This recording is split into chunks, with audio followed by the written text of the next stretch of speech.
Bienvenue au monde de la course en ce temps de canicule.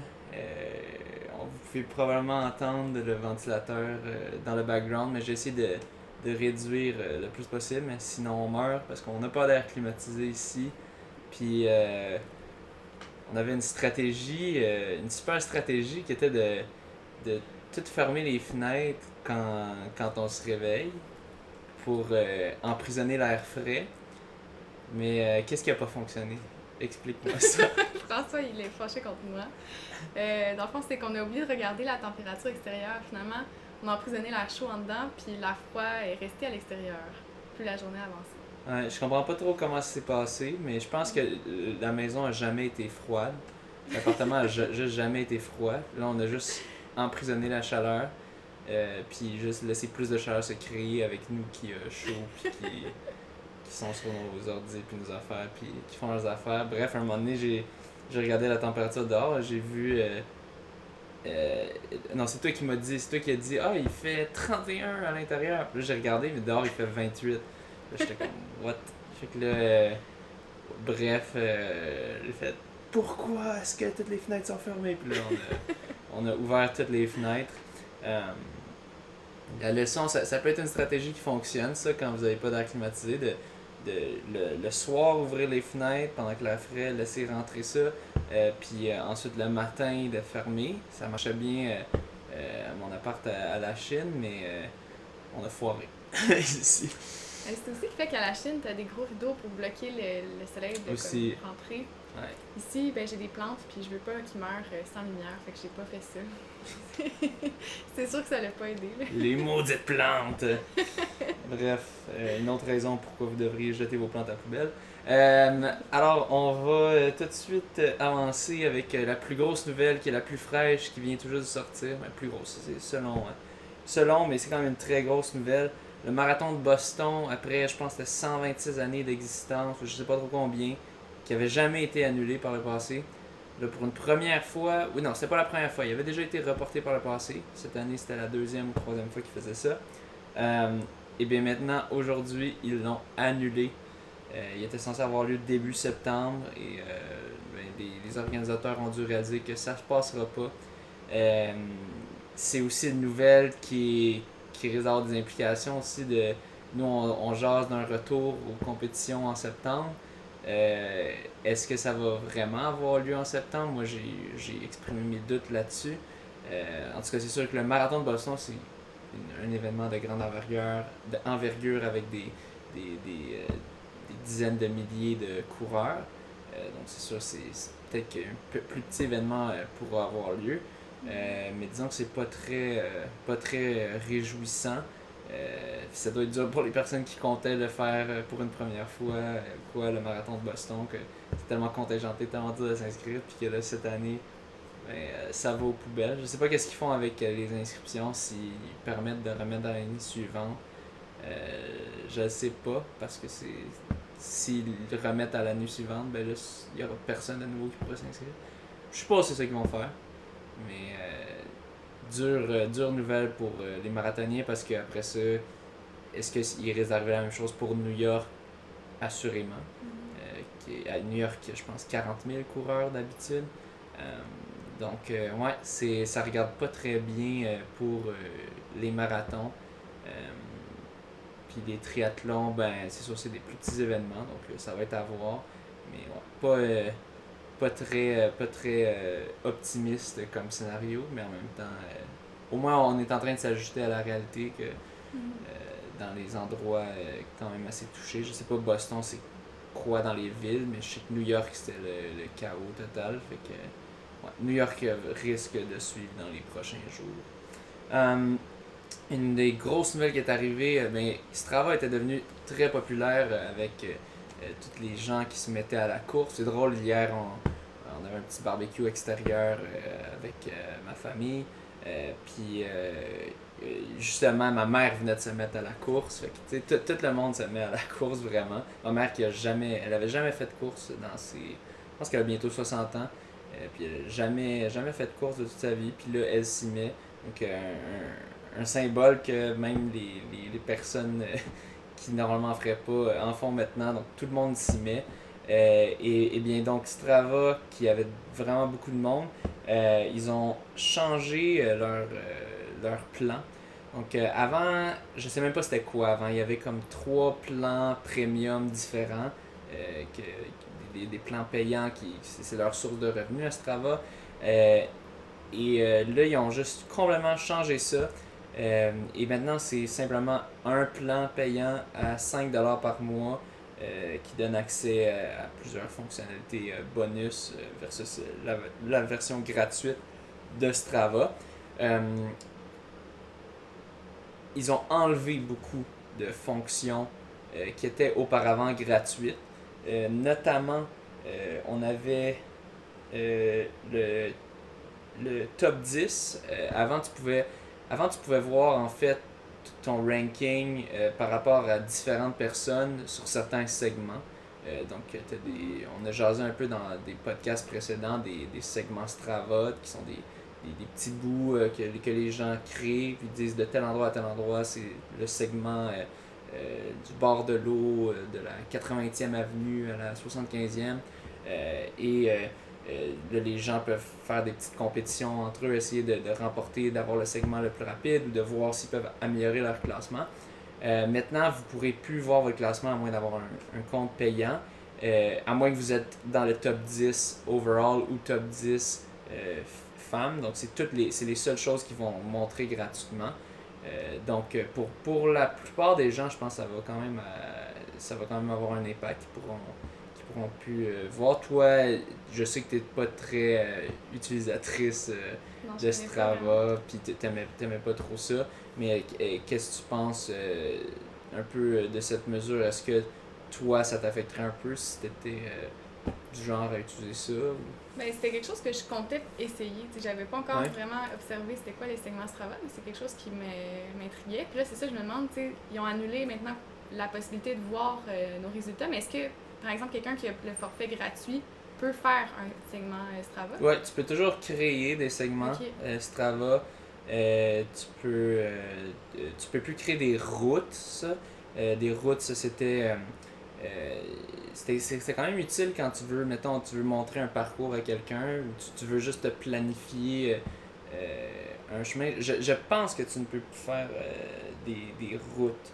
Je vais vérifier ça, mais c'est ça, j'étais à peu près ça. Je me souviens, dans le temps que j'étais à Park City pour un camp d'entraînement avec les groupes élites du Québec, j'avais beaucoup utilisé cette fonction-là pour me créer des parcours dans les trails. Parce que c'est vraiment le fun, ça prend pas juste les vraies routes, ça prend aussi les petits trails, les trails qui sont assez connus pour être répertoriés.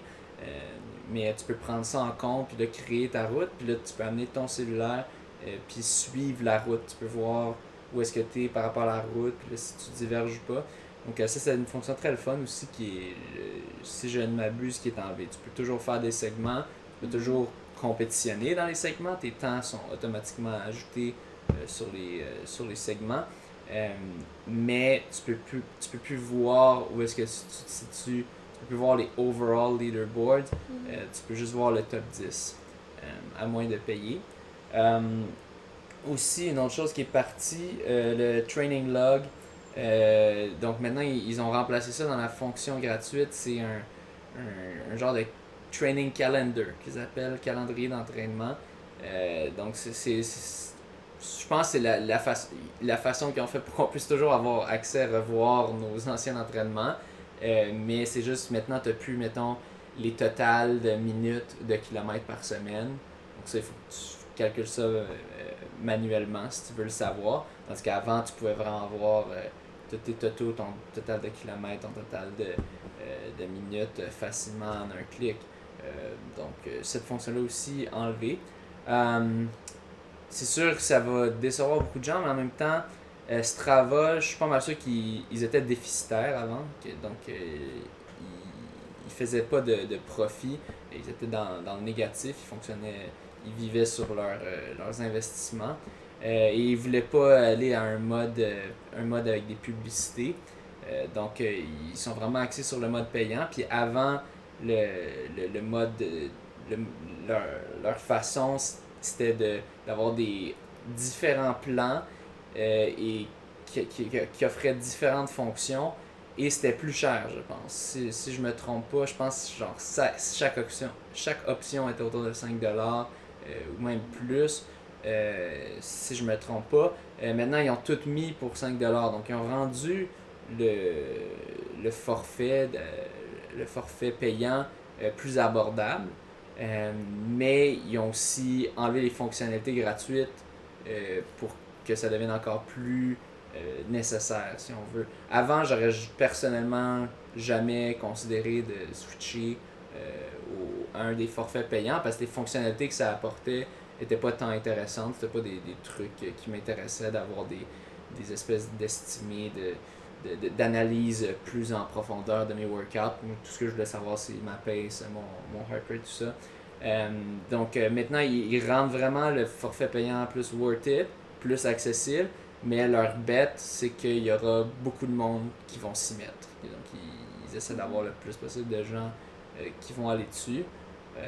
Personnellement, je sais pas si je vais switcher. Je suis plus du style relax, que je regarde pas trop ça. J'ai aussi un autre fonctionnement avec un training log avec mon coach sur Google Sheets. Donc, je pense pas que j'ai nécessairement besoin de ça, mais je vais dire que je le considère plus qu'avant. Avant, c'était comme zéro chance que je m'abonne, à moins qu'il me le donne gratuitement. Là, je le considère un peu plus. Toi, qu'est-ce que tu en penses avec ces changements-là?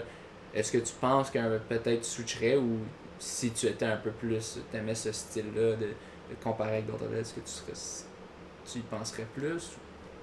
Ben, je sais pas. Je pense que, tu sais, moi, j'utilise plus les fonctions de ma montre. Tu sais, avec Polar, on a comme, ben, j'imagine que Garmin, c'est la même chose, là. Et quand tu as une montre comme ça, ben, tu peux avoir accès à ton temps d'entraînement par semaine, puis même de l'année, là. Ça va jusqu'à 1 an. Fait que on dirait que ces fonctions-là me conviennent amplement. Puis, tu sais, me comparer aux gens, moi, à un certain moment, ça me créait plus de stress que d'encouragement, tu sais. Puis je savais pas trop comment utiliser Strava, fait que je savais pas comment les kudos marchaient, finalement. C'était vraiment comme un stress, puis j'aimais mieux comme pas le faire, là.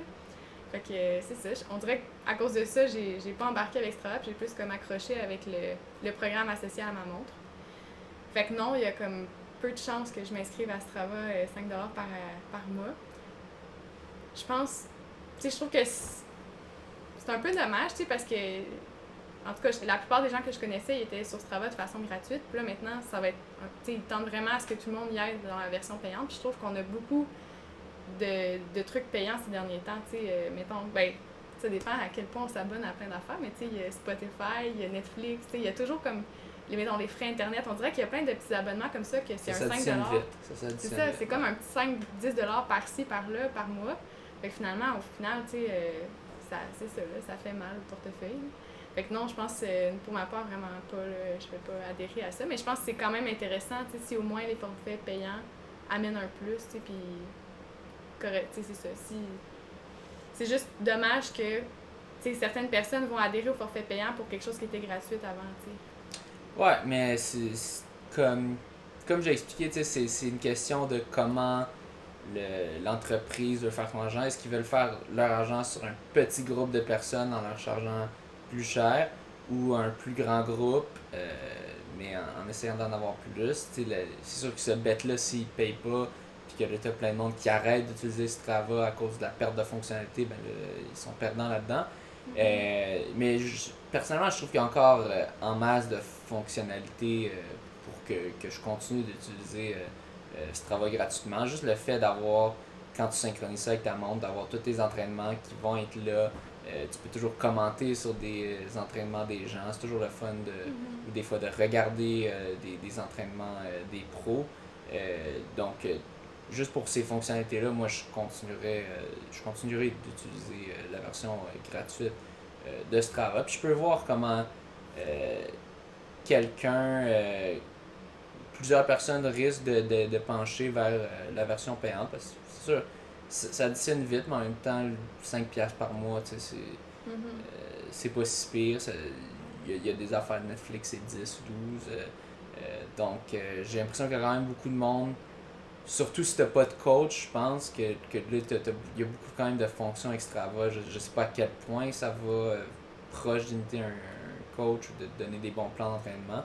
Je sais qu'ils ont de ce que je savais, il y avait des fonctions similaires à ça qui aidaient à analyser un peu les entraînements. Puis je sais qu'il y a juste plein de monde qui sont vraiment des stats freaks, qui adorent tout savoir. Il y a beaucoup de coureurs qui sont de même, qui aiment ça analyser puis tout. Puis maintenant d'avoir ces outils-là pour 5$ au lieu de, je pense, de 12 ou quelque chose du genre avant, je pense qu'il y a beaucoup qui vont être prêts à faire le saut cette fois-ci. C'est ça. Pour moi, personnellement, pour les leaderboards, moi, je me bats toujours pour essayer d'avoir les couronnes. Donc, moi, j'ai toujours cette fonction qui s'applique pour moi. Puis je dirais quand même, si vous vous attaquez à des couronnes pas trop fortement disputées, vous pouvez vous essayer. Puis de même, vous pourrez quand même voir votre classement. Des fois, il y a des top 10 qui sont pénétrables par plusieurs personnes. Mais donc, ça va être ça la façon de faire si vous voulez gratuitement voir votre ranking. Essayez de rentrer dans le top 10. C'est ça qui va couvrir la nouvelle pour Strava. Maintenant, on a... Ah oui, une dernière chose avec Strava, il y a toujours le service, la fonction Heatmaps qui reste gratuite. Donc Heatmaps, ça c'est la façon de trouver ça, je sais pas exactement sur Strava soi-même, mais si tu googles Strava Heatmaps, tu peux voir, c'est comme un peu Google Earth, pour ceux qui savaient c'était quoi, là c'est beaucoup moins utilisé vu que Maps est très fonctionnel, mais c'est comme tu vois la Terre au complet, puis ce qu'ils ont mis, en rouge, en jaune, orange, rouge, les endroits qui sont les plus courus et faits en vélo dans le monde. Fait que tu peux regarder, si tu visites une ville, tu peux aller regarder le heat map de cette ville-là pour voir c'est où que les gens courent le plus d'habitude. Puis de même, ça peut donner une idée, c'est probablement quoi les meilleurs endroits pour aller. Donc cette fonction-là, je l'ai utilisée il y a quelques jours, puis ça fonctionne toujours bien. Donc c'est toujours une chose qu'on peut faire avec Strava. On a eu un premier 5 km élite qui a eu lieu, ça fait un peu moins d'une semaine, avec les deux des frères Ingebrigtsen, désolé si je massacre leur nom, je pense qu'ils sont bien norvégiens, qui sont vraiment des prodiges de la course. Jacob, qui est le plus rapide et je pense que c'est le plus jeune des trois frères, a fait un nouveau record de la Norvège. Je pense qu'il voulait faire un record européen, mais ça, il l'a raté de peu, parce que c'est parti un peu lent. Il a fait 13,28 et son frère Eric a fait 13,32. C'était un 5 km qui était fait, il y avait juste 5 coureurs au total, 5 élites. C'est quand même le fun de voir une course puis de revivre, juste voir l'atmosphère, les gens qui encouragent tout. Mais c'était un peu inquiétant aussi de voir comme les gens se foutaient complètement de la distanciation sociale. T'avais juste comme plein de monde, tout au finish puis au départ, tout collé. Il y avait des masques au moins ou même pas? Non. Oh. J'en ai pas vu beaucoup dans la vidéo là, qu'on pouvait regarder. C'est ça, les gens étaient pas très masqués puis étaient vraiment tout collés pour voir. Et Jacob et son frère qui sont des grandes stars dans leur pays parce qu'ils sont vraiment, je pense qu'il y a 18 ou 19 ans puis ils battent tous les records d'âge puis possiblement bientôt d'Europe. C'est ça, donc c'était un peu disons que quand j'ai vu ça c'est le fun à voir, mais en même temps ça pose des questions sur la faisabilité de réaliser une course, même si c'était même juste des élites, les gens respectaient pas pantoute la distance, donc à quel point est-ce que ça va être faisable? En tout cas, il va falloir vraiment, peut-être que c'est juste là-bas ils s'en foutent complètement versus parce qu'ils sont moins affectés. Je sais pas c'est quoi la situation en Norvège. Je sais qu'en Suède on parlait beaucoup du modèle suédois, les gens vantaient le modèle puis ils disaient ah ouais, en Suède ils ont pas mis de règles puis tout va bien, ils ont pas un taux si pire de contamination, mais récemment le taux a vraiment grimpé, Donc finalement, c'était peut-être pas une bonne idée. J'ai vu un article récemment qui sortait que tu avais je pense le ministre de la Santé suédois qui disait ouais, I messed up. Donc, je sais pas c'est quoi la situation exactement en Norvège. Je suis sûr qu'il y a je sais pas c'est quoi le tourisme là-bas, mais en tout cas, peut-être que c'est pas si pire, c'est un petit pays. Mais ouais, les gens avaient l'air complètement de se foutre, se foutre un peu de ça. Euh, Toi, qu'est-ce que t'en penses? Penses-tu que les gens vont être plus capables de respecter ici, vu qu'on est comme un peu plus, vu qu'on est comme dans la capitale de la COVID quasiment à Montréal? Euh, Puis si ça, si ça a lieu, évidemment, ben, je sais pas si on aura ça. Ben, je sais pas, je pense que ça va beaucoup dépendre, tu sais, des mesures qui vont être prises. Faudrait quasiment, tu sais, là, j'ai vu sur certaines plages publiques, ils ont fait comme des espèces de carrés, là, avec des cordes pour séparer les gens qui se faisaient bronzer sur la plage, mais peut-être un peu Ouais, le puis même j'ai vu ça dans les principe. parcs aussi. Ouais. Ouais, c'est ça, ils le font aussi. Mais de le faire, mais avec des, je sais pas, des craies ou par terre sur le sol, tu sais, pour dire aux gens, une personne là, puis tu sais, Ouais. comme collez-vous pas, puis essayez de respecter votre 2 mètres, là.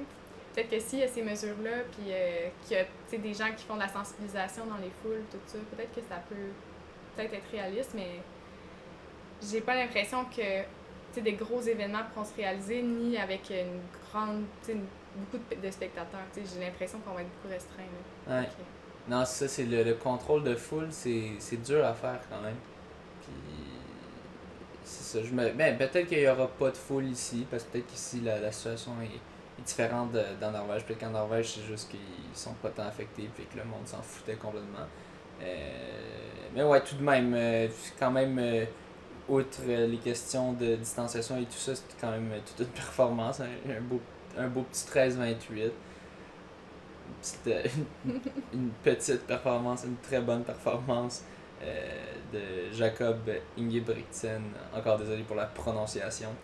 Maintenant, une nouvelle un peu plus locale, mais quand même grosse nouvelle.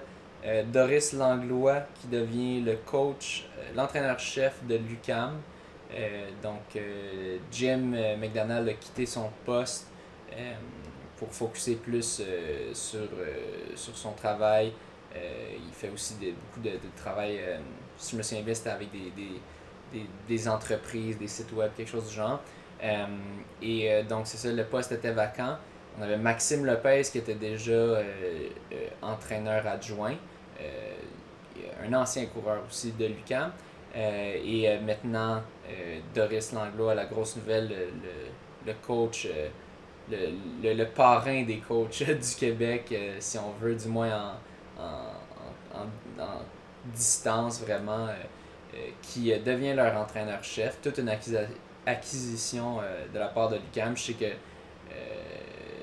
McGill aussi aurait voulu l'avoir parce que McGill ont perdu Luc Morin comme entraîneur. Donc, il aurait voulu l'avoir comme entraîneur adjoint pour le cross-country, mais c'est un peu comme Jim qui avait quitté McGill pour aller avec l'UQAM qui avait un poste d'entraîneur-chef, mais évidemment Doris avec ça. Et aussi, il y a déjà beaucoup d'athlètes qui l'entraînent.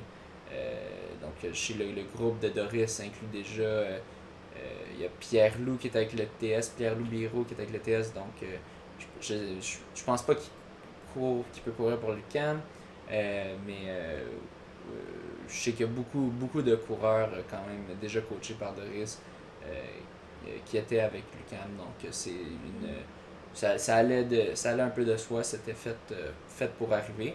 Et on a aussi Arnaud Franchoni, lui aussi que j'ai déjà reçu à mon podcast, un ancien athlète aussi du camp, qui va être lui aussi entraîneur adjoint pour les équipes de cross-country et d'athlétisme de l'UQAM. Donc ils auront une belle équipe avec eux.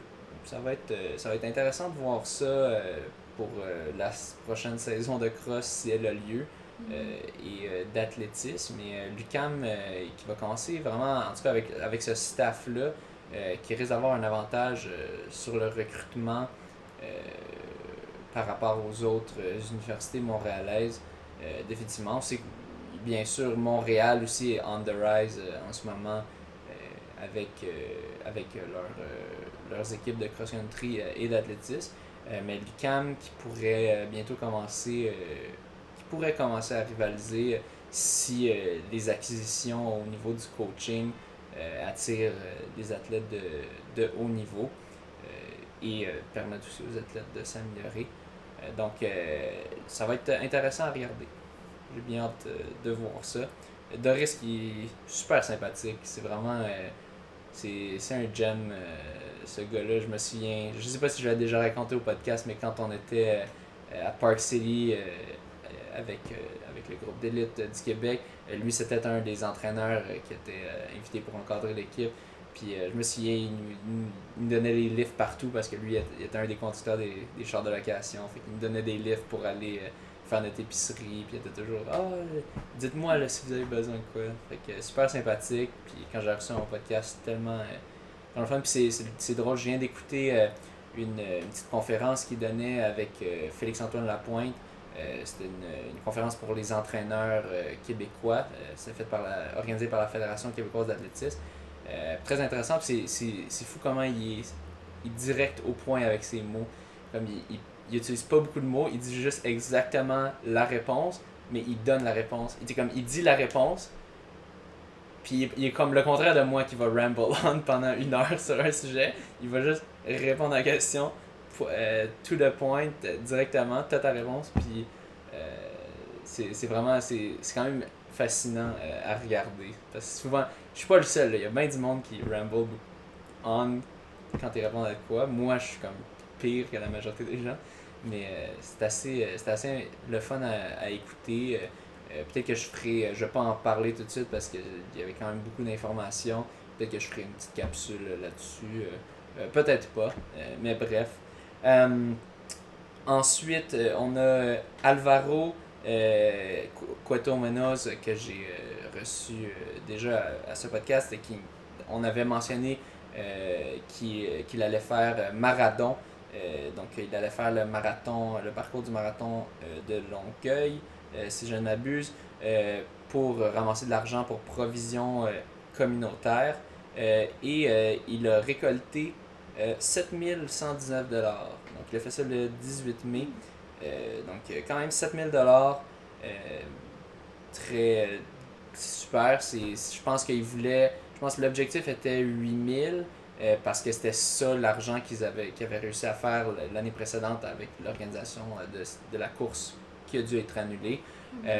Donc je pense qu'il est très content parce qu'on s'entend de réussir à une personne à make-up pour tout un événement annulé. C'est quand même super. Merci à tous ceux qui ont donné.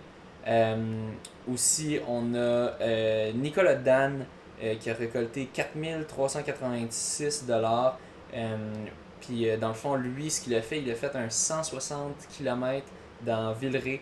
Je sais pas si c'était une loop de quoi, peut-être de 5 km ou même pas, qui faisait over and over la même loop pour récolter de l'argent pour le personnel soignant, parce qu'il disait qu'il y avait beaucoup de monde qui faisait partie des personnes sur la ligne de front dans le combat contre le COVID.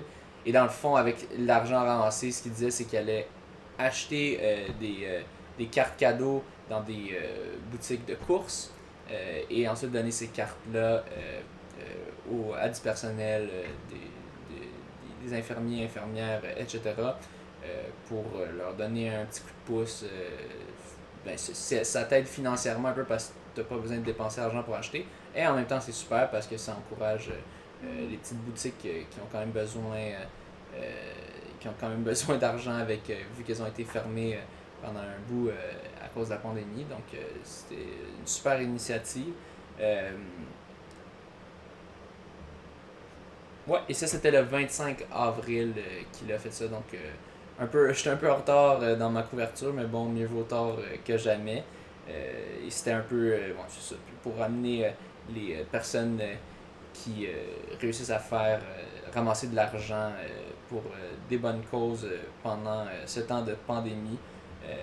Je pense qu'il y a aussi d'autres, désolé si je ne vous mentionne pas, je sais qu'il y a comme 1 million d'événements, pas 1 million, mais beaucoup d'événements qui se produisent pour ramasser de l'argent. Toi, qu'est-ce que tu penses de ces événements-là? Est-ce que tu es contre? Ben non. Non, mais c'est ça, je te dis qu'est-ce que tu penses, puis là, c'est comme, ben, c'est le fun. Mais ouais. Non, mais je trouve ça super l'initiative pour les personnels soignants parce que, tu sais, au-delà d'une carte cadeau, je sais pas c'est quoi le montant des cartes, je pense que c'est pas important, je pense que c'est plus le geste qui l'était, tu sais. Juste montrer la reconnaissance des gens finalement face au travail qu'ils font, fait que je trouve ça vraiment bien.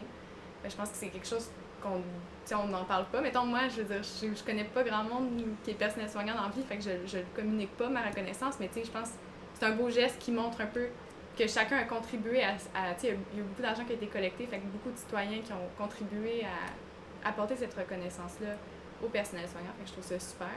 Puis même chose pour les initiatives pour les banques alimentaires, tout ça, vraiment numéro 1 en ce moment. Je pense qu'on en a besoin. Fait que, ouais. Puis pour ceux qui vont me dire, ben là François, pourquoi toi tu fais pas ça, pourquoi t'en fais pas avec ta tribune, t'en profites pas pour faire toi-même un 160 km, ben je vais laisser ceux qui sont capables de faire des 160 km faire des 160 km, puis à la place je vais encourager les gens à donner à ceux qui font des défis, et j'ai même fait un don à Alvaro. J'avais fait un don de 69$. Il a dit que le comptable a bien ri quand il a vu ça. C'était de l'humour ultra mature. Mais c'était vraiment worth it à 100%. Au début, j'avais comme pas eu de réponse. J'ai fait mon don, j'ai fait hi hi hi. Puis là, j'attendais. Puis là, tout d'un coup, t'as le Alvaro qui a fait hey, merci pour le don. Mon comptable était comme what the fuck, puis il était crampé. Donc, c'était 100% worth it de faire des dons avec des montants, des chiffres drôles. Toujours bien plaisant. Donc, c'est ça. Si jamais vous avez un événement que vous voulez, vous ramassez de l'argent pour de quoi, et vous voulez que je promouvoie cela, je vous ferai ça pas de trouble, gratuitement, tant que c'est relié à la course, directement ou indirectement. Donc, gênez-vous pas pour ça. Mais personnellement, je suis pas assez casse-cou pour me lancer dans un 160 kilos. Donc, je vais laisser ça aux pros.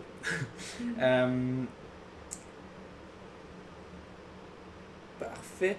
Aussi, on a eu quand même toute une performance. J'ai vu ça. C'était Carl Hébert, une espèce de crinqué. Carl Hébert, super sympathique, il coach plein d'athlètes, dont Jean-René Caron. Et ça, c'était il y a environ une semaine et demie. Il a accompagné, je pense, en vélo pendant que Jean-René faisait un début de marathon, donc son premier marathon. Il a fait ça en 2:33:50. Donc j'ai été quand même assez impressionné de ça. Ça a été fait en solo. C'était sur le plus du côté nord, vers le nord de Montréal. Puis c'était quasiment un all and back direct, donc il n'y a pas vraiment tant d'avantages devant. Peut-être qu'il y avait une petite affaire plus de vent d'eau, mais pas beaucoup, je pense. Puis c'est ça, c'est vraiment out and back, sauf un petit segment. Donc quand même, ça semble très legit comme performance. Donc assez fort pour un début de marathon. J'avais aucune idée c'était qui le gars, mais là, 2:33:50, il y a des gens qui vont se questionner c'est qui. Ça serait intéressant de voir ce qu'il pourrait faire dans une vraie course avec des stations de Gatorade et tout ça. Ce serait intéressant de voir. Peut-être que la personne en vélo avec lui distribuait ça. Donc ça a pu peut-être aider, mais juste le fait d'avoir un pack qui court, ça peut faire une bonne différence. Puis d'avoir la foule qui encourage. Donc un solide effort solo par Jean-René Caron, un athlète qui pourrait peut-être faire partie de la relève des coureurs de distance au Québec. Il va être à surveiller en automne si on a une saison de course. Finalement, j'avais vu sur Facebook un entraînement de NN Running, que ça c'est l'équipe de Kipchoge et compagnie, c'est vraiment des élites au top, NN. Et j'ai vu ça, c'était 9 fois 1 km à 2,50 du kilomètre, avec 1 minute de repos entre chaque, ce qui est tout un workout quand même, surtout sur route. Mais je me suis souvenu, crime, je me suis dit, hey, moi, dans le temps, j'étais capable de faire ça, mais pas tout le workout au complet. Je me souviens que j'avais fait dans mon prime, vraiment, à mon top. Je suis allé, j'ai regardé dans le passé, dans mes training logs il y a longtemps, et j'ai trouvé, j'avais fait un workout que c'était 4 fois 1 km. Je pense que c'était vraiment effort quasiment maximal. Je pense que l'objectif qui était écrit, c'était de faire autour de 2,45. J'avais réussi à faire, je pense, 2,47. 2,47. Puis, attends, je vais sortir les vrais chiffres que j'ai. J'allais les voir. Ouais, 2,48, 2,48, 2,47, 2,44.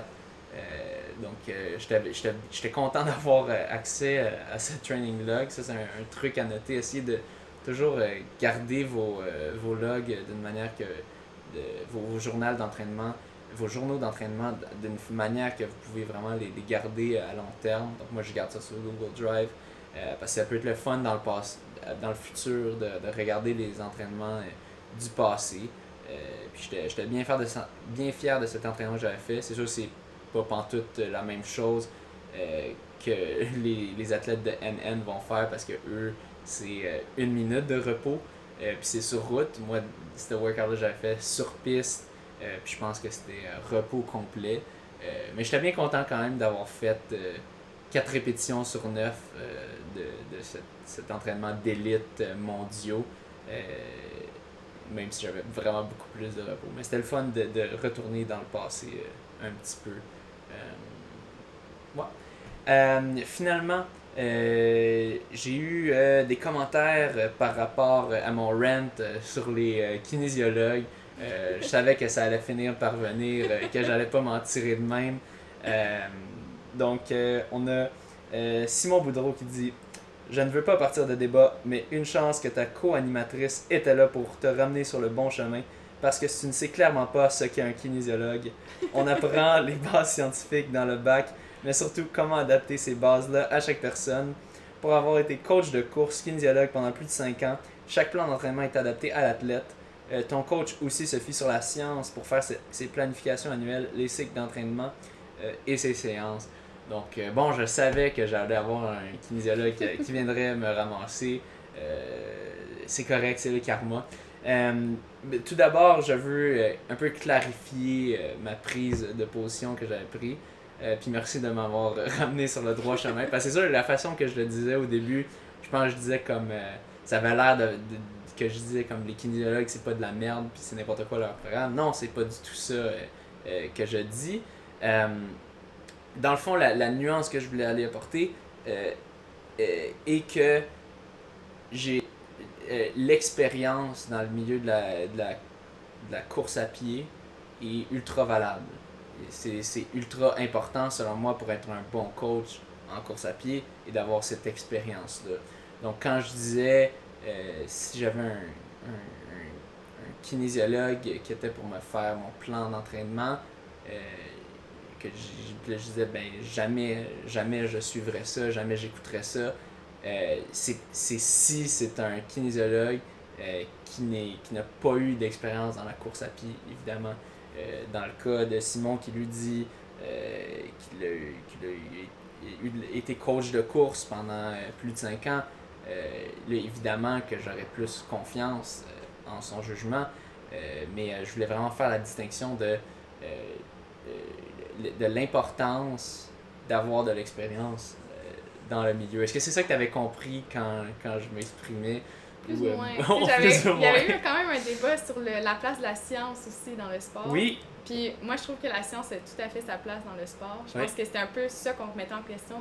Moi, je disais que le kinésiologue était très collé sur la science dans leur planification d'entraînement, dans leur accompagnement des sportifs. Puis c'est ça que je trouve le fun de cette profession-là, justement. Moi, c'est quelque chose que... Je pense que ça dépend de chacun un petit peu, la place de la science dans leur vie puis tout. Pour moi, c'est très important. De ton côté, on voit que là, maintenant tu te l'exprimes mieux, c'est plus l'expérience qui est importante en course à pied, c'est ça? Mais, ok, et puis ça c'est excellent ce que tu dis parce que ça va avec un autre commentaire de Simon qui dit aussi dans le même épisode, tu dis « J'aime beaucoup la science, je me fie sur la science. Il ne faut pas se baser sur les résultats d'études scientifiques récentes pour donner des conseils d'entraînement. N'allez surtout pas lire les articles scientifiques sur les bases de données parce que c'est trop compliqué. » C'est un peu contradictoire tout ça. Comment tu fais pour te fier sur la science si tu ne vas jamais lire d'articles scientifiques? Donc, encore une fois, là aussi, je vais clarifier ma position. Je suis 100% pour la science. Je suis très... Tous ceux qui me connaissent savent que je suis comme même un peu un scientifique borné, si on veut, dans le sens que je vais souvent gosser des gens quand ils vont dire des affaires qui sont comme... qui ont été prouvées fausses par la science, comme les anti-vaccins, les fous du 5G qui disent que ça va te donner des radiations, puis te donner un mutant ou quoi, les OGM, tout ça. Bref, moi je suis souvent très ultra pro-science. Par contre, la nuance que je veux amener, c'est que souvent il y a des études qui vont sortir, puis là l'étude va dire ok, on a fait une étude, on a vu que telle molécule qui a déjà été associée avec le recovery, avec la vitesse à laquelle tu vas récupérer, la récupération, cette molécule-là était plus présente après avoir fait telle chose, donc telle chose semble indiquer que c'est meilleur pour la récupération. Et là, c'est là que moi, je veux dire, ben, faut faire attention à ça. C'est sûr que dans l'article scientifique, ça va être écrit de manière plus nuancée, puis qu'on va savoir que c'est telle molécule qui est trouvée, puis que ça a tel effet, mais que ça veut pas nécessairement dire que si tu fais ça, ça va faire ça. Mais souvent, la façon que ces études-là vont être reportées dans les médias, c'est l'exemple parfait, c'était manger plus de chocolat pour être en santé. Parce que dans le chocolat, quand tu mangeais du chocolat, tu produisais une telle hormone qui donnait du bonheur ou quoi, ou je sais plus trop quoi. Mais c'est pas vrai, si tu manges comme. Tu peux manger du chocolat de temps en temps, mais si tu manges beaucoup de chocolat, ça va pas être bon pour ta santé, c'est plein de sucre. Puis c'est comme, c'est pas. Faut manger des légumes, faut manger plein d'autres affaires. Donc, puis je pense que la même chose est vraie dans bien des études, au niveau de des muscles, donc de l'anatomie, de la physiologie.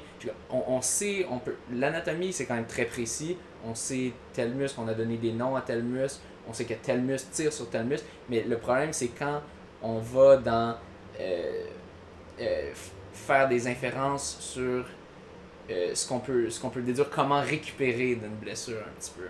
Comme il y a certaines, je suis d'accord, qui sont probablement très simples, puis que là, une telle blessure, on peut dire, ok, ça peut se guérir avec telle façon. Mais il y a beaucoup de blessures qui sont très complexes, puis le corps s'adapte de façon... toutes les adaptations du corps, il y a 1 million de réactions chimiques qui se produisent. Donc c'est beaucoup plus complexe qu'on est capable de comprendre en ce moment, j'ai l'impression. Puis je sais pas si un jour on va même se rendre là, parce que chaque humain est différent, chaque humain a un corps unique, puis il y a des molécules en différentes concentrations. T'as-tu un point que tu veux dire? Oui, ben justement, tu dis que la science, ça se peut qu'on se rendra jamais là, mais je pense qu'on peut pas se baser sur le fait que la science est... Tu sais, c'est sûr que toute la science est imparfaite, dans le sens qu'on va toujours développer des nouvelles connaissances, puis améliorer nos théories, puis c'est ça, nos connaissances finalement sur des informations. Là. Fait que sur le sport, on va toujours en apprendre plus. C'est ça qui est la beauté de la science, c'est qu'on va toujours apprendre.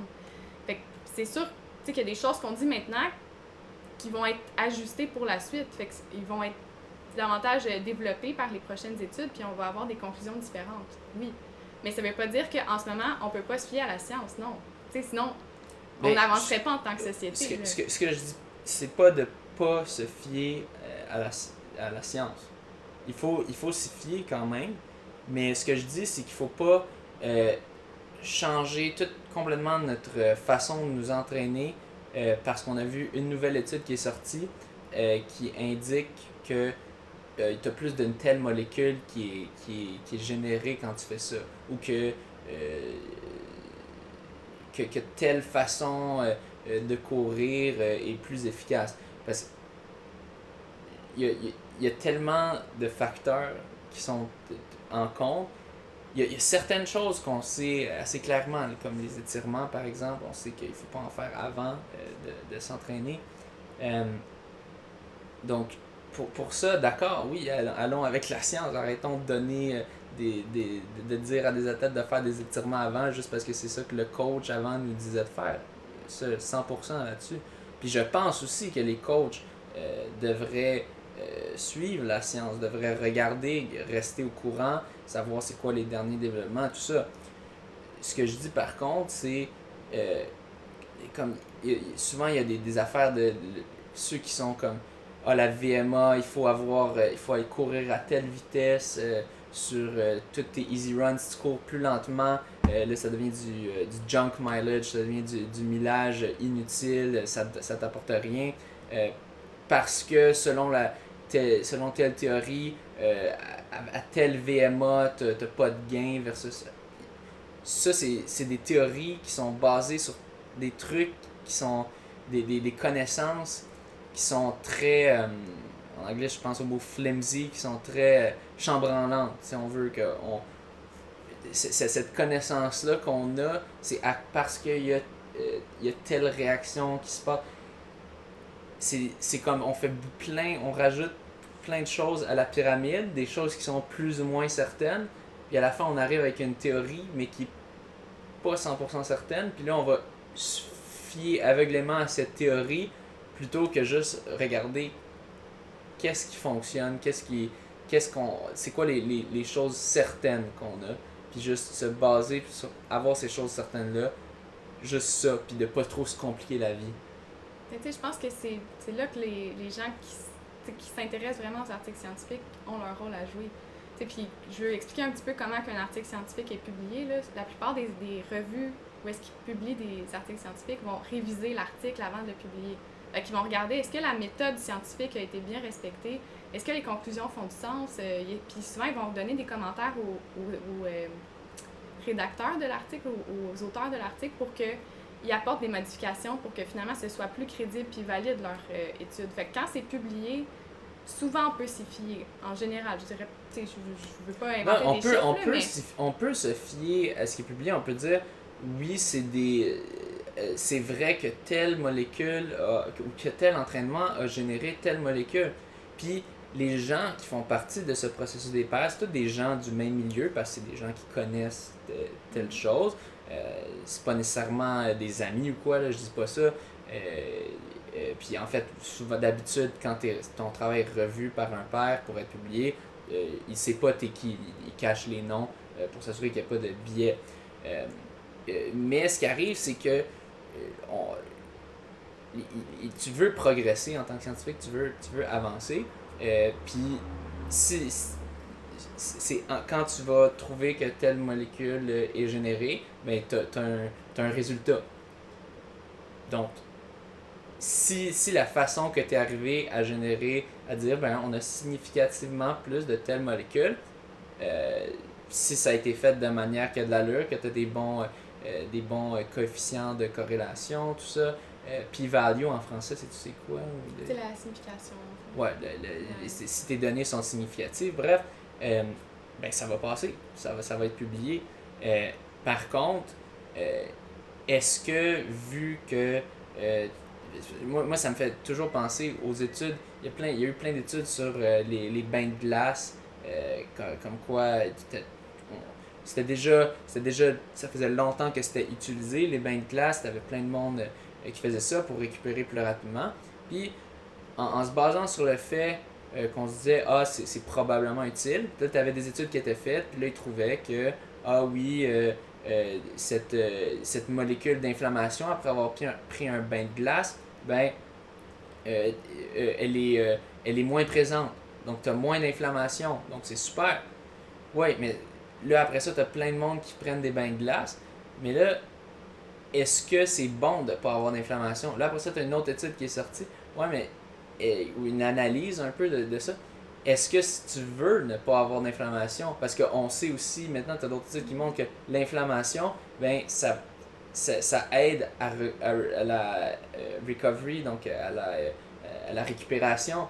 Donc, est-ce que tu veux vraiment ça? Mais là, peut-être que cette dernière chose-là aussi, peut-être c'est pas sûr à 100%, mais bref, si on est toujours à aller là, si j'étais un coach, puis là je me disais, ah, j'ai vu telle étude, puis je vais demander à tous mes athlètes de faire des bains de glace, euh, comme tes athlètes, ils vont moins te faire confiance. Selon moi, ils vont le faire, mais comme tu n'auras pas nécessairement de gain parce que tu as juste fait ça sur une étude qui semblait indiquer ça, mais ça montrait juste qu'une molécule montait. Ça montrait pas que tu recouvrais mieux, que la performance était meilleure. Parce que faire une telle étude qui montrerait ceux qui ont fait des bains de glace ont eu des meilleures performances, mais de un, ça serait simplement une corrélation, donc on ne pourrait pas nécessairement arriver là. Mais si tu fais une étude que tu leur fais faire à certains athlètes des bains de glace, que tu leur fais pas faire pour avoir vraiment un lien de causation, ça se fait juste pas une étude de même. Donc, ou s'il y en a une, ben ça serait génial. Puis s'il y en avait une comme ça, là, je pourrais dire 100% je fais des bains de glace. Mais tu sais, l'affaire, c'est que même s'il y en avait, François, il en faudrait plusieurs. Puis c'est ça oui. mon point. Là, il faudrait. Il faut qu'on. Tu sais, quand quelque chose est découvert, là, souvent, c'est connu. Là, le monde scientifique, là, ils sont enflammés. Puis c'est le prochain sujet d'étude. Ils sont tous contents que ça a été découvert pour après ça faire d'autres études là-dessus. Fait que c'est très rare qu'il y ait une seule étude qui va être faite sur le même sujet. Ah oui, il faut plusieurs études. C'est ça, il faut plusieurs études pour prouver que c'est pas juste le fruit du hasard. Tu sais, que par exemple, ils ont pris, je sais pas, mettons 100 candidats qui ont fait des bains de glace puis que ça a fonctionné pour eux. Mais peut-être que ces 100 personnes-là, il y avait une alimentation particulière. Peut-être qu'ils dormaient plus que d'autres gens. Fait que tu sais, faut tester l'étude sur plusieurs personnes avec plusieurs méthodes différentes pour voir est-ce que les résultats vont se tenir au travers de la réplication de résultats. Ouais. Fait à partir du moment que tu sais qu'en général, il y a plusieurs études sur un même sujet, ben là, c'est d'aller voir un portrait de ce qui a été fait. Puis comme je le disais la dernière fois, quand on parlait de la science, il y a des études, c'est ça leur job, là, c'est de regarder toutes les études sur un même sujet. Puis c'est ça, ils vont avoir un portrait de ce qui est fait dans la littérature, puis ils vont pouvoir donner des conclusions finalement. Est-ce que ça, c'est quelque chose que tout le monde s'entend qu'on peut croire ou c'est quelque chose que là, on n'est pas sûr, fait qu'il faut encore plus d'études pour prouver c'est quoi le résultat final.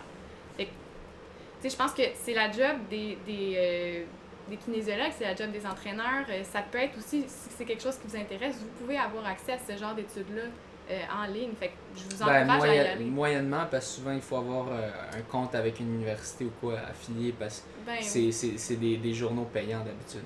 Il y a des études comme ça, mais des fois, on peut avoir le résumé de l'étude. Fait un résumé d'une étude qui résume plein d'autres études.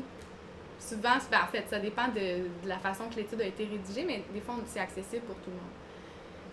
Fait que, moi, je vous encourage à quand même vous informer, puis j'imagine, en tout cas, je parle pour toi, François, là, mais peut-être si jamais les gens ont des questions, puis ils ont besoin de réponses, puis de vérification dans la littérature, ben j'imagine qu'on peut faire des recherches, puis répondre à ces questions-là. Puis je veux clarifier, là, moi, je me souviens pas d'avoir dit ça. Peut-être que je l'ai dit, mais en tout cas, jamais je dirais aux gens de pas aller faire leurs recherches eux-mêmes s'ils veulent.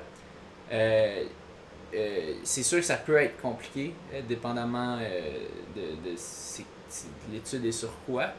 Et moi, ce que je préconise un peu, c'est, selon moi, une étude va avoir, je veux plus lui faire confiance si c'est assez simple pour que je comprenne. Puis là, faites attention, ça devrait pas, c'est pas à cause de ça. C'est, disons que j'ai une étude, puis que là, je dis, j'ai pris 10 personnes dans un groupe, 10 personnes dans un autre groupe. Tel groupe, j'ai fait faire telle affaire. Tel autre groupe, j'ai fait faire telle affaire. Puis là, j'ai trouvé que le groupe A avait des meilleurs résultats. Le groupe B avait des moins bons résultats. Donc, le traitement que j'ai fait au groupe A était meilleur. Ça, c'est simple. Puis tu fais directement une inférence de causation entre le traitement qui a été fait et le résultat. ce type d'étude-là, selon moi, c'est très puissant parce que là, directement, tu vas faire un lien de la méthode qui a été utilisée, le traitement, à un résultat positif. Tandis que là, quand tu vas dans une étude qui va regarder, mais là, on a généré plus de telle molécule. Le telle molécule, dans certaines études, ça a déjà été montré que ça avait un effet sur telle affaire, tel système qui est positif ou c'est une molécule qui est associée. Là, à chaque chaînon, tu perds du risque d'avoir raison.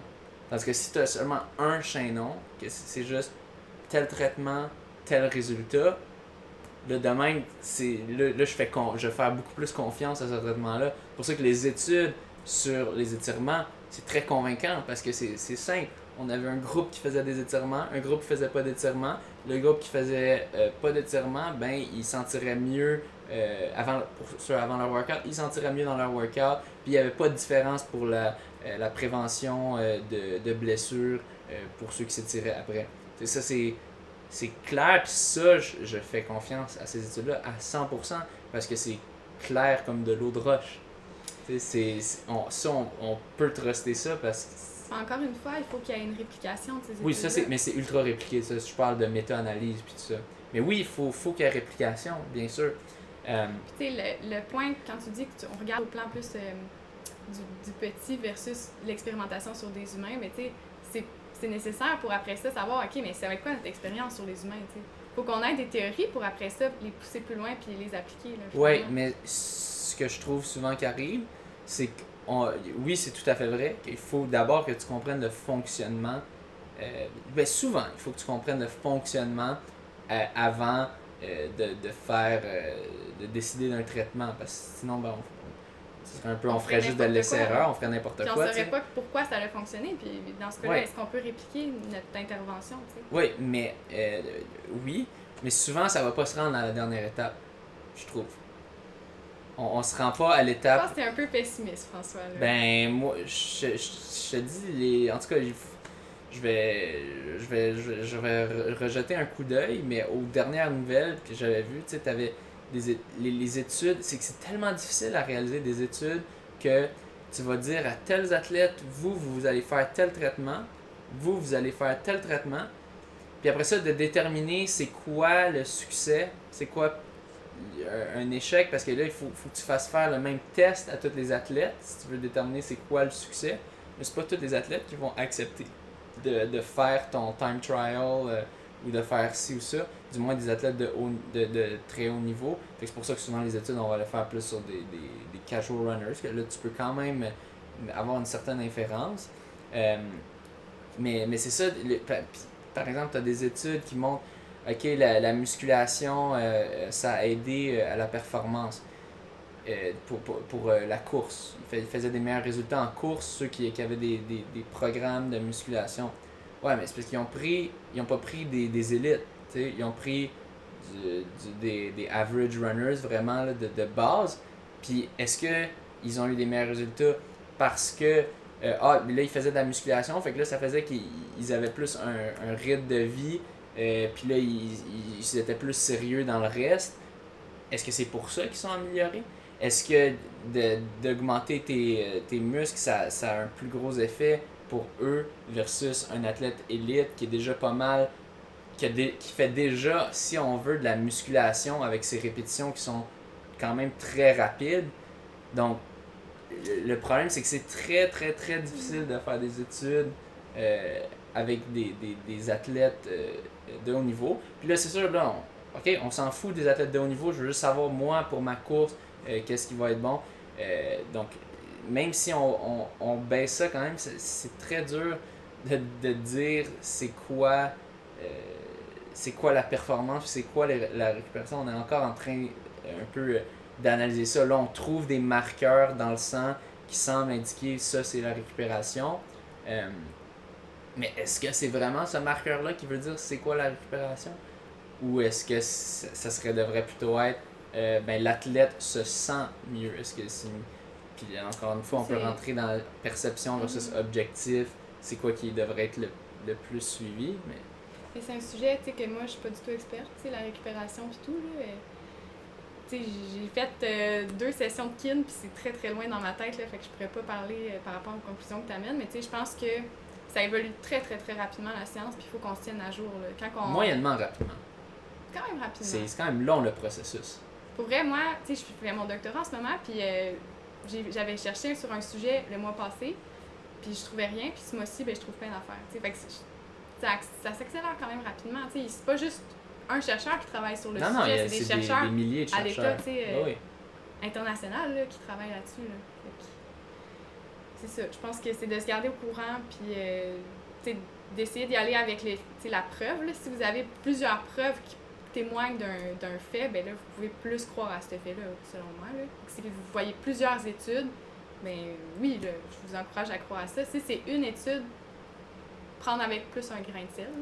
Moi, je vais rajouter, si c'est plusieurs études qui montrent le résultat que tu cherches.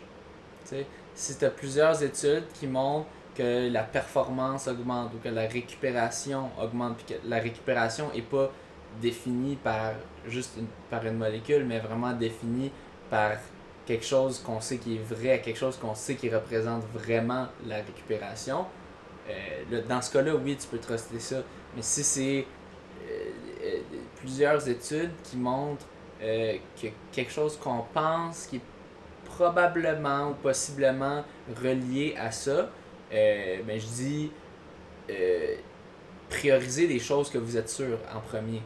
Puis il y a déjà beaucoup de sciences qu'on sait. On sait déjà quel type d'entraînement quand même vont être plus optimaux, les entraînements à intervalles, ça a été montré, c'est quand même très efficace.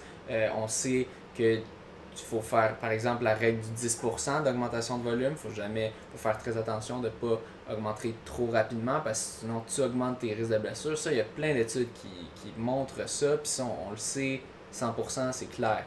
Il y a une grande partie de la conception d'entraînement par les entraîneurs qui est basée sur la science. Je suis d'accord, je ne m'y connais pas exactement là-dedans, mais je le sais par tous mes amis entraîneurs, ils me l'ont dit.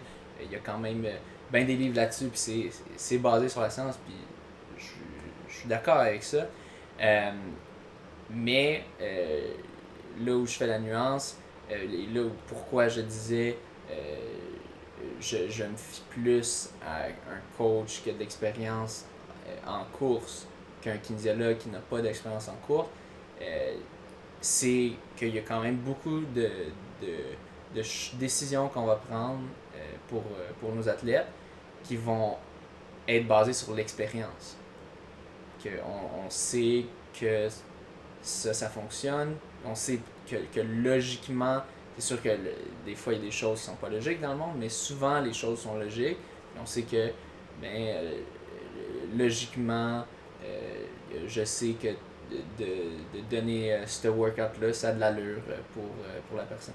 Puis beaucoup, il vient aussi dans la relation que tu as avec tes athlètes, tout ça, mais aussi si je sais que mon coach a fait de la course lui-même, qu'il a vécu à travers ça, qu'il a ressenti les mêmes choses que j'ai ressenties.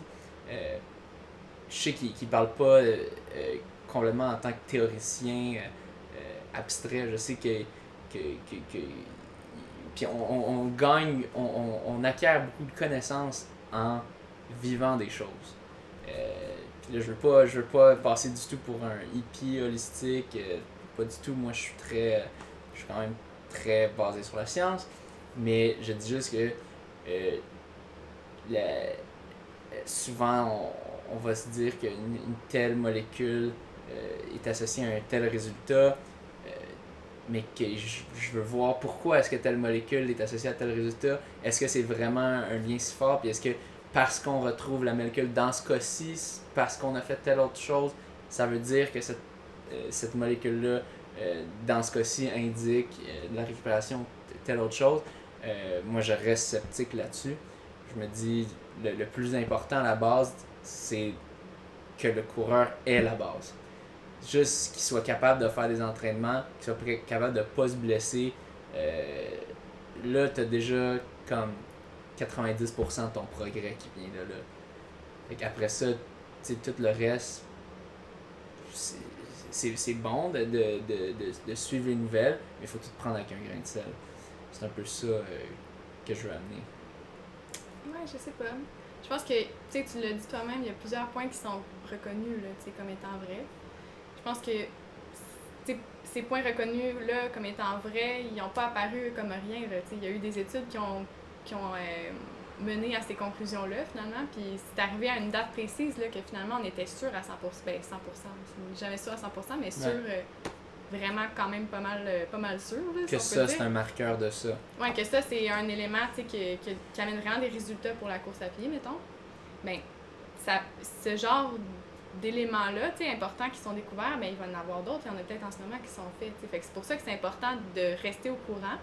Mais je suis d'accord avec ton point que ça, quand on cherche un entraîneur ou un expert qui peut nous conseiller en course à pied, en tout cas, moi, j'aurais tendance à prendre quelqu'un qui se fie sur la science, mais aussi qui est capable de bien l'appliquer. Parce qu'il y a une différence entre juste me dire des théories, mais là, ok, super, le marqueur, mais là, comment je l'applique concrètement, tu sais. Fait qu'il faut quelqu'un qui soit capable de vulgariser ce qu'il lit, quelqu'un qui soit capable de prendre conscience de la réalité d'un coureur. Puis, comme tu l'as dit, si quelqu'un a été coureur lui-même, je pense qu'il va être plus en mesure, finalement, tu sais, de faire ce transfert d'informations-là à la personne qui les demande, ces informations-là. Mais je pense que c'est essentiel quand même, tu sais, de se garder au courant, là. Ouais. Fait que, mais ouais, je pense qu'on est quand même relativement du même avis. Mais c'est juste ça un peu, je lis beaucoup quand même de Alex Hutchinson, puis c'est ça, c'était surtout quand j'avais vu le cas des bains de glace, que moi j'ai jamais été un adepte des bains de glace, en fait j'en ai jamais fait. Puis j'avais de la misère à voir tous les gens qui souffraient à en faire. Puis que c'est ça que t'avais bien des études qui disaient mais telle affaire ça va être bon, là t'as d'autres études qui disent le contraire, mais ce qu'elles avaient en commun ces études-là, c'est qu'elles étaient basées sur des marqueurs. Puis en tout cas, oui, je suis d'accord qu'il faut faire des recherches, qu'il faut regarde comprendre le mécanisme, c'est important. Mais je pense que souvent on essaie de un peu surestimer nos connaissances, puis que tel marqueur, peut-être que dans un tel cas, ça veut dire telle chose, mais que dans un autre cas, avec la présence d'un autre hormone, ça veut dire autre chose. Bref, le corps est une machine très complexe. On peut découvrir plusieurs choses avec la science, mais c'est toujours juste de prendre ça, prendre tous les résultats qu'on voit avec un grain de sel, puis bien regarder comment les résultats qui sont amenés dans l'article, qui dit maintenant t'as plus besoin de faire telle affaire, comme l'article que j'ai partagé, t'as plus besoin de stretch. Ok, mais est-ce que t'as vraiment pas besoin de stretch? Aller regarder, voir si c'est vrai, selon si c'est probablement vrai selon l'étude qui a été faite. Est-ce qu'on peut vraiment avoir ces conclusions-là de cette étude-là? Bref, je pense pas que je suis contradictoire, je suis juste très... j'ai des nuances quant à la portée que certains types d'études peuvent avoir sur comment on va adapter nos entraînements. Puis si ça ne répondait pas, si vous êtes toujours pas d'accord ou quoi, n'hésitez pas à mettre des commentaires. C'est toujours le fun de clarifier, toujours bien de clarifier le point de vue, parce que j'ai pas envie d'induire des gens en erreur, puis que à cause de moi, t'as plein de monde qui vont dire fuck la science, puis je vais juste écouter ce que mon vieux coach me dit, puis je vais boire seulement du apple cider vinegar, puis bref, je ne veux pas ça. Suivez la science, mais prenez tout avec un grain de sel. Et puis finalement, un dernier commentaire qui était dit par Simon Boudreau, il disait et oui, il y a des études sur l'économie d'énergie, technique, efficacité de la foulée et l'augmentation de la performance. Puis là, après ça, j'ai demandé qu'il m'envoie ces études-là. Il les a envoyées. Là, j'ai pas encore eu le temps de les regarder, mais quand j'aurai le temps, je donnerai ma réponse face à ça. Ça pourrait être intéressant de recevoir un kinésiologue à ton émission, François. À ton podcast. Oui. Avoir un peu le pouls, là, finalement, sur ce qui se passe dans le monde de la science du sport. Là. Ouais, peut-être un moment donné, qui sait, on pourrait organiser de quoi, une petite entrevue avec lui ou quelqu'un d'autre pour jaser un peu de ça, pour se coucher moins niaiseux. Mais bref, moi, en tout cas, la philosophie que j'ai, que mon coach m'a inculqué un peu, et que oui, tout à fait, l'économie d'énergie a un lien direct avec la performance. Donc, de la manière que ta foulée est efficace, tu vas aller plus vite. Par contre, là où on va diverger avec certaines personnes, c'est de la façon que tu améliores ta foulée. Mon coach et moi, on est très de la pensée que ça s'améliore en courant plus, surtout principalement. Oui, tu peux faire un peu un effort conscient d'essayer de courir un peu plus efficacement, de corriger un petit peu ta foulée en y pensant quand tu cours, mais que la majorité de l'efficacité de la foulée va venir juste en faisant ben du millage. Tandis que tu as des gens, puis j'ai l'impression que c'est ça un peu l'attitude kinésiologue, si on veut, qui vont dire non, j'ai vu en laboratoire que d'avoir telle posture, ça va vraiment augmenter, améliorer ta foulée, et donc tu vas avoir des meilleures performances. Donc on va te faire faire plein d'exercices qui vont corriger ta foulée pour que tu aies cette foulée optimale et que tu améliores ta performance. Mais moi, tu as des études qui vont montrer par contre que les gens vont juste courir de la façon qui est le plus efficace pour eux à cet instant. Donc, à cet instant, quand tu commences, mettons, puis que tu n'as pas une foulée pantoute efficace, si tu te forces à essayer de courir d'une manière plus efficace, si on veut, selon le modèle théorique, tu vas être encore plus t'épuiser rapidement, puis tu vas être encore moins efficace. C'est sûr qu'au long terme, tu veux essayer d'aller vers cette foulée plus efficace pour que ton corps s'habitue à ça, puis que ça devienne ta foulée plus efficace, et que de même tu sois plus rapide. Mais ce que le kinésiologue va dire, c'est que tu peux changer ça en faisant des exercices de renforcement musculaire, puis tout ça, puis que c'est très important de faire ça, puis de focusser là-dessus. Tandis que moi et mon coach, on va plus avoir la philosophie de naturellement ton corps va tendre vers la foulée la plus efficace, vers ta foulée la plus efficace. Que tu essaies d'y penser consciemment un peu, mais que naturellement c'est vers là que le corps se penche. Tu sais, mettons, pour ma part, j'ai eu beaucoup de blessures là, avec la course à pied, puis j'ai l'impression que c'est parce que ma foulée n'est pas efficace, justement. Tu sais, j'aimerais ça avoir un kinésiologue qui m'enligne sur c'est quoi je fais pas correct, puis c'est comment je pourrais faire pour courir efficacement, oui, mais principalement sans me blesser. Tu sais, puis je pense que dans ce cas-là, les théories sont tout à fait appliquées, puis si je continue à courir comme je cours, je me blesse, puis je le vois, là, ça fait plusieurs années que je fais des blessures d'usure, finalement. Là, mais tu vois, moi je pense pas qu'un kinésiologue pourra changer ça. C'est sûr que le kinésiologue te donne des indications, puis c'est toi qui es le porteur de changement, c'est toi qui vas mettre en place ça puis changer finalement. Malgré ça, même si tu fais les exercices parfaitement, puis peut-être dans ton cas ça marcherait, mais j'ai l'impression qu'en moyenne, c'est triste à dire, mais c'est de la génétique. Tu sais, puis que tes jambes t'as du monde que c'est comme ça, ils vont toujours courir, puis ils vont faire plein d'exercices, puis ils font tout pour mettre les choses de leur côté, puis ils se blessent pareil. Puis que c'est triste à dire, mais nous on aime ça se dire il y a une façon, tu peux quand même faire corriger ta foulée en faisant telle chose, puis quand même tu auras moins de blessures.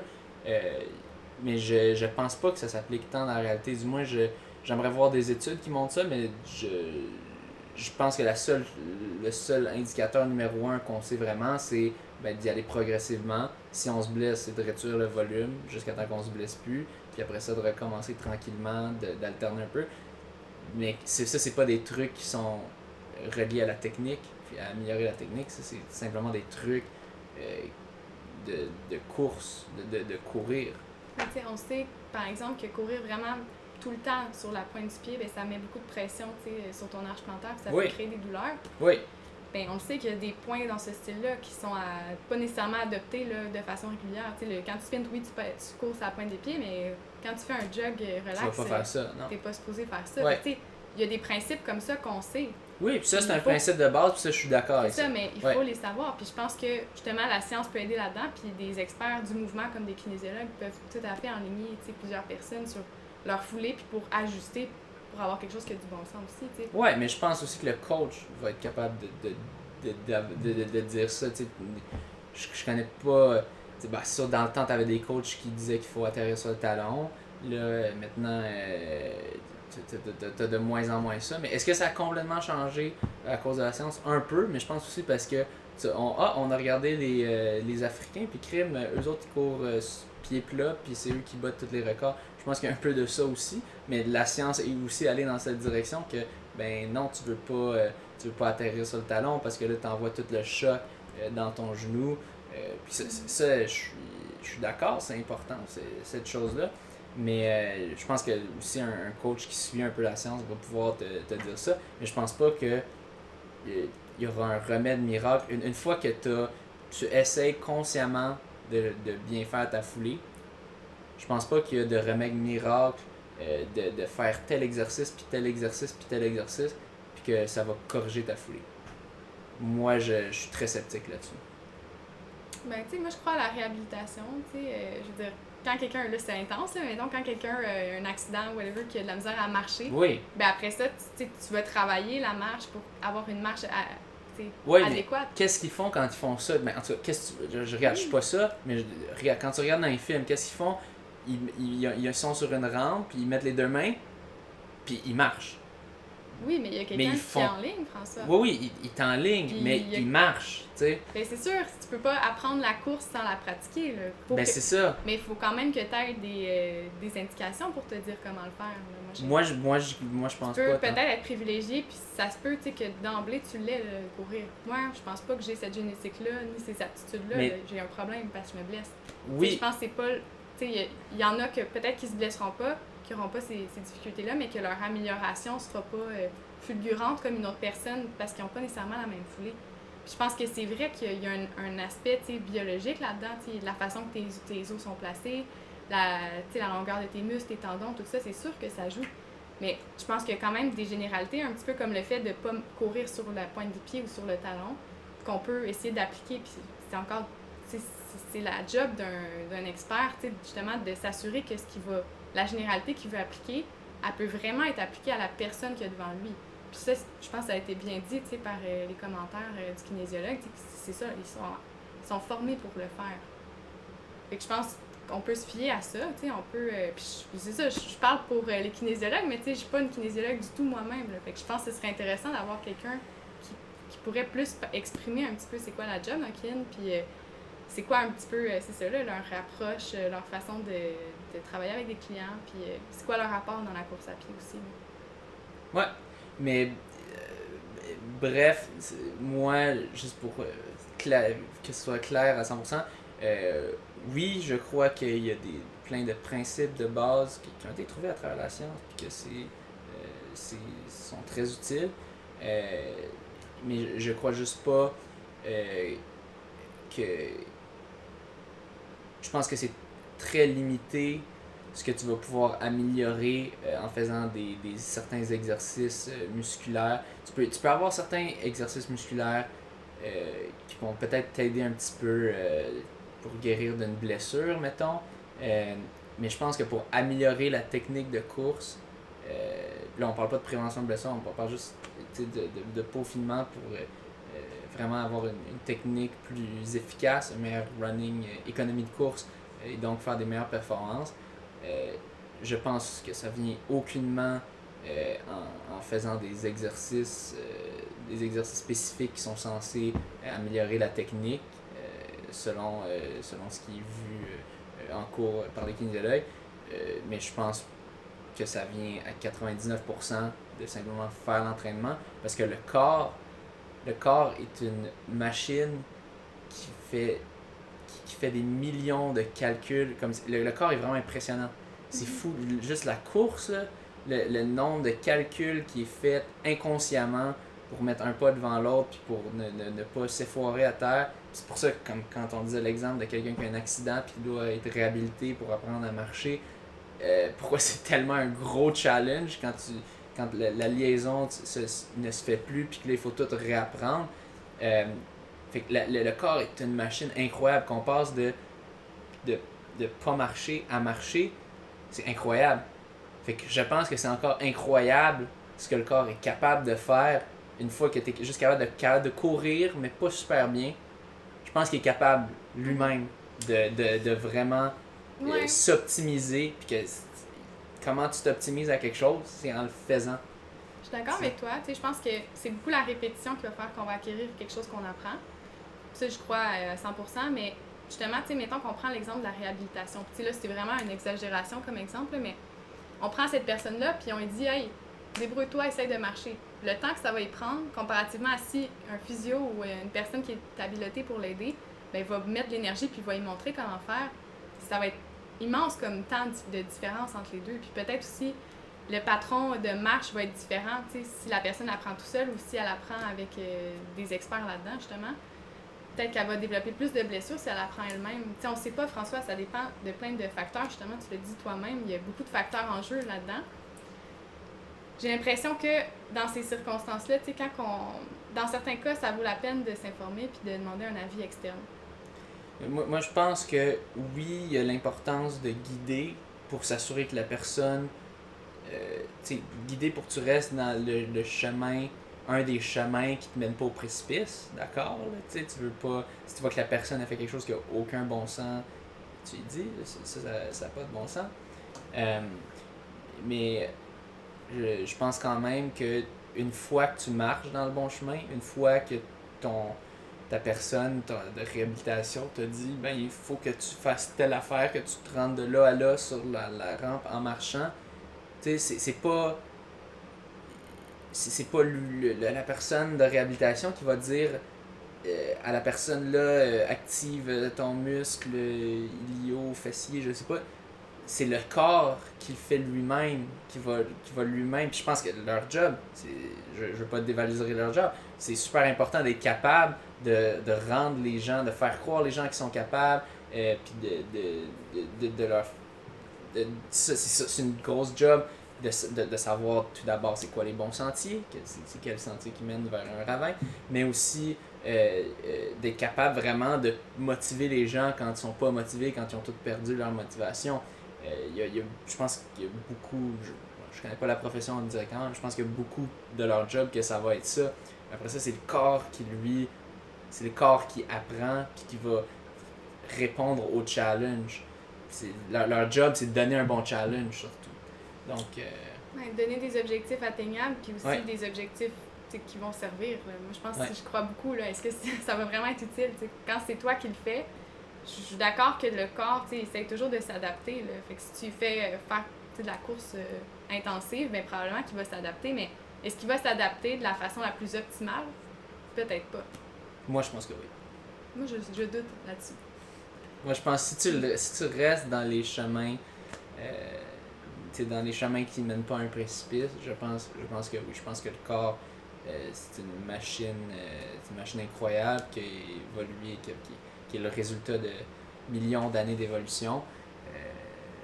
Puis je pense qu'il est rendu très bon à s'optimiser. Bon, c'est bon, on a trouvé le point vraiment de divergence. Parlant de millions d'années d'histoire, je compte bientôt faire un podcast où je vais réciter un travail que j'avais fait sur l'histoire de la course longue distance. C'est mon ami Mathieu qui on jasait, puis il m'a parlé d'un podcast qui était sorti récemment sur l'histoire un peu du marathon, puis là, ça m'a rappelé que j'avais fait ce travail-là. Donc je me suis dit que ça pourrait être intéressant de lire ce texte que j'avais fait. Je pense que c'était quand même 20-25 pages, puis qui raconte un peu l'histoire de la course du début, la longue distance du début des temps, quand on avait les chasseurs d'endurance, jusqu'à aujourd'hui. Donc je vais essayer ça, voir qu'est-ce que ça donne, mais je pense que ça devrait être pas si pire. Puis, dans le fond, finalement, désolé Simon, mais on a quand même fait un gros débat là-dessus, mais c'est le fun. C'est un sujet quand même intéressant, puis qui avive mais les passions avive les passions. On a la Et scientifique. les désaccords. Oui, les désaccords. On remarque plus nos différences. Mais c'est important d'identifier ces choses-là, puis de comprendre où est le désaccord. Puis de même, ça me permet d'aiguiser aiguiser ma position pour pas que j'ai une position absurde. Tu me permets d'aiguiser ma position. Moi, j'aiguise ta position. C'est à ça que ça sert, les débats. Continuez de nous écrire sur des désaccords. Je vais revenir, une fois que j'aurai lu les articles scientifiques sur l'économie course, qu'on a un peu jasé nous, mais on aura un peu plus de connaissances une fois que j'aurai lu ça. Je continuerai un peu sur ce sujet dans un épisode futur, mais merci de contribuer à tous ceux qui nous envoient des messages, tous ceux qui nous donnent des bons ratings sur iTunes et compagnie, toutes les autres plateformes de podcast. C'est toujours super apprécié. Puis n'hésitez pas à nous partager des choses, des nouvelles, des choses que vous trouvez intéressantes. Puis j'en ferai probablement mention dans un épisode futur. Merci Sophie de m'avoir donné ton temps et ton énergie pour t'ostiner avec moi. C'est toujours à chaque fois comme là ça va-tu être long, puis là je dis non ça va être 45 minutes. Ça prend toujours le double de temps. Ouais, là on est bientôt rendu à 1h30. Ah Mais on va blâmer ça sur Simon parce que le débat a été ravivé. Mais je te blâme toi aussi parce que t'es une bonne ostineuse, mais je me blâme moi aussi parce que je jase dans ta barouette. Bref, on va pas attarder cet épisode plus longtemps. Moi, il faut que j'aille courir avant qu'il fasse trop noir. Peut-être qu'il fera noir, pas grave. Puis on va bientôt souper. Donc, n'hésitez pas à nous envoyer des messages et liker les choses et tout ça. Merci, bonsoir, elle est partie.